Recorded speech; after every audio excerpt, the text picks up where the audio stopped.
আজকে খোলামেলা বলছে এগুলো। আর এটাকে সুন্দর করে নাটক সাজানো হয়েছিল যে পারিবারিক কলহের কারণে আত্মগোপনে চলে গেছে। তো পারিবারিক কলহের কারণে আত্মগোপনে আমার সাথে আরো 4 জন কিভাবে গেল? আগে ভিডিওটি দেখুন, অর্থাৎ এই ভিডিওটি না দেখলে আপনি বুঝবেনই না যে কেমন একটা ভিডিও আপনি ছেড়ে চলে যেতে যাচ্ছিলেন।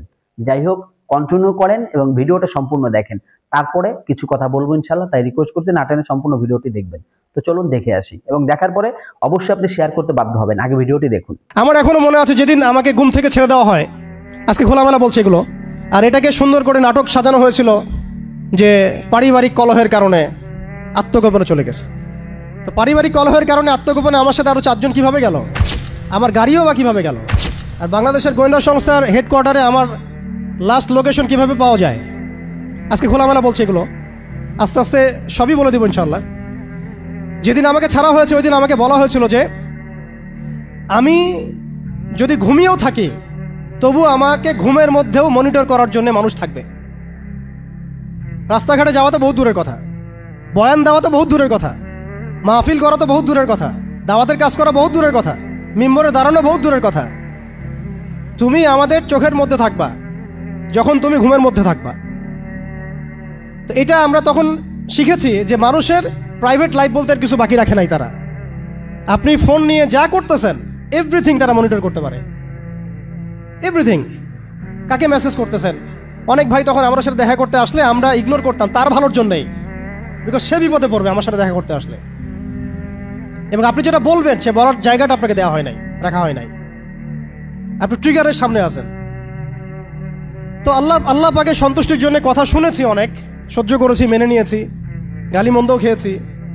আর এটাকে সুন্দর করে নাটক সাজানো হয়েছিল যে পারিবারিক কলহের কারণে আত্মগোপনে চলে গেছে।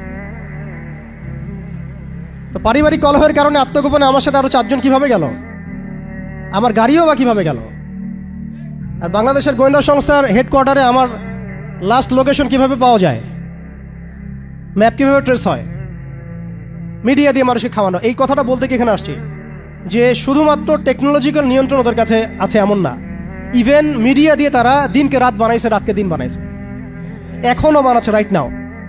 এখন আপনারা এই মিডিয়াদেরকে খুব মাথায় তুলতেছেন। এখন কয়দিন আগে তারা ফ্যাসিস্টের পক্ষে ছিল, আজকে মনে করছেন সে আপনার দলে চলে আসছে। তাদের কোনো ধর্ম থাকে না, মিডিয়ার কোনো ধর্ম থাকে না, যেদিকে ফ্লো সেদিকে তারা যাবে। এবং যদি দেখেন আমরা এই গুটি কয়েক মানুষ কালকে বাংলাদেশে শরিয়া কায়েম করে ফেলতে পারি ইনশাআল্লাহ তাআলা, তারা আমাদেরকে বলবে আমরা ফ্রিডম ফাইটার। শুনতে পাচ্ছেন কথা? বিসমিল্লাহি আউয়ালাহু ওয়া আখিরাহ। আমি বলছিলাম যে আপনি আপনার বিশ্বাসের জায়গাটাকে এতটা নরম করবেন না, এতটা সস্তা করবেন না। কারণ কাফেরদেরকে, ফাসেকদেরকে, জালেমদেরকে, মুশরিকদেরকে, মুনাফিকদেরকে এবং এই চলমান এই মিডিয়া সিস্টেমগুলোকে, তাগুতি সিস্টেমগুলোকে এত সহজে বিশ্বাস করতে নাই। তারা দিনকে রাত বানাতে পারে, রাতকে দিন বানাতে পারে। আজকে আপনাকে জঙ্গি বলতে পারে, কালকে আপনাকে ফ্রিডম ফাইটার বলতে পারে।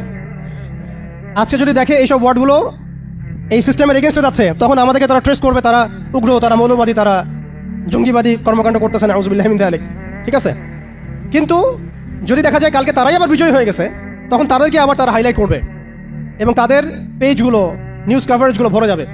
অতএব মূল জায়গায় থাকেন, তাদেরকে দিয়ে কিছু যায় আসে না। ইসলামের আহলুন নিফাকদেরকে দিয়ে কিছু যায় আসে না। আমি একটা পয়েন্ট টাচ করতে গিয়ে জায়গায় এসেছি। দেখেন আমাদের ওই উম্মার ওই গৌরবান্বিত সময়টাকে স্মরণ করেন, আমরা কোথায় ছিলাম এবং এখন কোথায় আছি। মাঝখানের এই রাস্তাটাতে ওরা আমাদেরকে কিভাবে ডমিনেট করলো, কোন কোন জায়গায় তারা আমাদেরকে মারলো। তারা কিন্তু আমাদেরকে ভাতে মারলো, অর্থনীতির মধ্যে মারলো, রাজনীতির মধ্যে মারলো, সংস্কৃতির মধ্যে মারলো, তরুণ প্রজন্মের মধ্যে মারলো। তারা আমাদেরকে কিন্তু বেপরদামি দিয়ে মারলো, পর্নোগ্রাফি দিয়ে মারলো, মিডিয়া দিয়ে মারলো, প্রযুক্তি দিয়ে মারলো। প্রযুক্তির কথাটা না বললেই না, সিস্টেম এমনভাবে তারা আপডেট করেছে যে একটা জায়গায় সামরিক অভিযানের প্রয়োজন নাই তাদের। এখন এআই টেকনোলজি দিয়ে তারা ঘরে বসে কিবোর্ডের ক্লিকের মধ্য দিয়ে আমাকে এখানে শুট করতে পারে। এখন রাইট নাও আমরা কিছু করতে পারবো না এবং আমাদের কোনো প্রতিরক্ষা ব্যবস্থা নাই। আপনি কোথায় বসে আছেন ওইখানে আপনাকে শুট করা সম্ভব। প্রযুক্তি এমন জায়গায় নিয়ে গেছে তারা। আপনি মুসলিম কান্ট্রিগুলোর অবস্থা দেখেন। আমরা বাংলার জমিনে দিন কায়েমের কথা বলছি, বাংলার জমিনের ল্যাকিংসগুলো আপনি ফাইন্ড আউট করেন। আমাদের কি আকাশ নিরাপদ? সমুদ্র কি নিরাপদ? আমাদের কি মিসাইল আছে, ক্ষেপণাস্ত্র ব্যবস্থা আছে, আকাশ প্রতিরক্ষা ব্যবস্থা আছে? আমাদের কি এরকম প্রযুক্তি আছে? আমাদের কি ইমানদার এমন মিলিটারি বাহিনী আছে কিনা? অনেক বিষয় আছে যেগুলো নিয়ে আমাদেরকে ভাবতে হবে। নাই, এটা হতাশার কোনো কারণ না। এবং আমাদের সব কিছুই লাগবে জরুরিও না, এটাও মাথা দিচ্ছি। নাই, অনেক কিছুই নাই, এটা হতাশার কোনো ব্যাপার না। এবং অনেক কিছু যে নাই, এটা আমাদের ভীরুতারও কোনো সুযোগ এখানে রাখার দরকার নাই। নাই, ঠিক আছে, যতটা সম্ভব আমরা অর্জন করার চেষ্টা করবো ইনশাল্লাহ। কিন্তু যদি নাও হয় 100%, তবুও আমাদের ভয় পাওয়ার কোনো কারণ নাই। কারণ আমাদের সাহায্য আসবে আল্লাহর পক্ষ থেকে, আমাদের সাহায্য আসবে আল্লাহর পক্ষ থেকে ইনশাআল্লাহ। এবং আপনারা এই আয়াতটা জানেন যে কাম মিন ফিআতিন কলিলাতিন গালাবাত ফিআতান কাসীরাতান বিইذনিল্লাহ। কত ক্ষুদ্র ক্ষুদ্র দল এই পৃথিবী থেকে চলে গেছে, যারা বড় বড় দলের উপর বিজয় লাভ করেছিল আল্লাহর সাহায্য নিয়ে।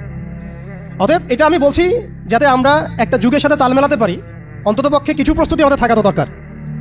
ব্যাপারটা তো এমন নয় যে আমরা গেলাম, জায়নামাজে দাঁড়ালাম, দোয়া করলাম, যুদ্ধে জয়লাভ করলাম। এভাবে কিন্তু যুদ্ধ জয় হয় নাই। আপনারা বদরের যুদ্ধের ইতিহাস যদি পড়েন, দেখবেন নবী সাল্লাল্লাহু আলাইহি ওয়াসাল্লাম আগের রাত্রে গিয়েছেন, বৃষ্টি হয়েছে, জায়গা দখল করা হয়েছে, আমরা কূপ দখল করেছি যাতে পানি আমাদের কাছে থাকে, সৈন্য বিন্যাস করা হয়েছে, যতটা ট্যাকটিক নেওয়ার প্রয়োজন সব আমরা নিয়েছি। তারপরে দোয়া, সুবহানাল্লাহ, দোয়া হতে হতে হতে হতে কাঁধ থেকে চাদর পড়ে যাচ্ছে। আবু বকর রাদিয়াল্লাহু আনহু এসে বলছেন যে, ইয়া রাসূলুল্লাহ, যথেষ্ট হয়েছে, আপনি থামেন, আল্লাহ আপনার সাথে আছেন, আল্লাহ আপনার দোয়া ফেলবেন না ইনশাআল্লাহ। এরপরে দেখলেন 313 নিয়ে আমরা ওদেরকে হারালাম। সব কিছুর প্রয়োজন আছে। তো আমাদের অবস্থাটা এখন এমন একটা জায়গায় আছে যে ওই খিলাফা যাওয়ার পর থেকে উম্মাহ আজকে এই জায়গায় চলে আসছে। এটা একদিনে হয় নাই, 100 বছর লাগছে। এটা ভাই একদিনে হয় নাই, 100 বছর লাগছে। ওরা 100 বছর মেয়াদি প্ল্যান করেছিল, আরও বেশি প্ল্যান করেছে।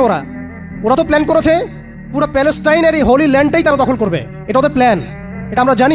প্ল্যান এইটা ইরাকের ইউফ্রেটিস নদী থেকে একেবারে মিশরের নীলনদ পর্যন্ত ওরা দখল করতে চায়। ওরা শুধু গাজা চায় না, ওরা পুরো হোলি ল্যান্ডটাই চায়। এবং এই জায়গা থেকে তারা মাসিহুদ দাজ্জালের শাসন কায়েম করতে চায়। দাজ্জাল কি আসলে? সে তো একটা ব্যক্তি হবে, কিন্তু দেখেন ওর সিস্টেম কিন্তু অলরেডি ডেভেলপ করে ফেলছে। সে কি প্রত্যেকটা জায়গায় পায়ে হেঁটে হেঁটে গিয়ে শাসন করবে? আপনাদের তাই মনে হয়? সে প্রত্যেকটা জায়গায় তার এজেন্টদেরকে বসাবে। এটাই বাস্তব।